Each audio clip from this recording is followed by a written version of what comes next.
Good morning. చాలామంది ఏంటంటే early pregnancy టైంలో బై మిస్టేక్ వాళ్ళు పపాయ తినేసినప్పుడు వాళ్ళు వచ్చి అడిగే క్వశ్చన్ ఏంటంటే, పపాయ తినేసాము, సో ఇప్పుడు అబార్షన్స్ ఏమైనా అయ్యే ఛాన్సెస్ ఉంటాయా అని అడుగుతుంటారు. యూజువలీ ఏంటంటే పపాయ అనేది రైపెండ్ పపాయ అయితే it's very good for pregnant women అండి. అందులో మనకి తల్లికి కావాల్సిన folic acid, vitamin A, keratin and fibre ఇవన్నీ ఉంటాయి.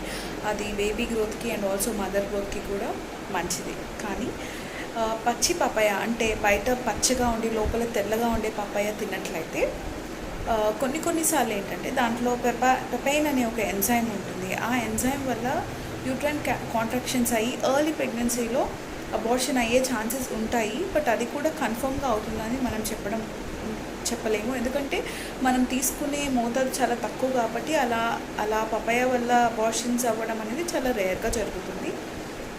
సో మనము పచ్చి పపాయాని అవాయిడ్ చేసి రైపెన్ పపాయాని తీసుకుంటే ఎలాంటి ప్రాబ్లం ఏమి ఉండదండి.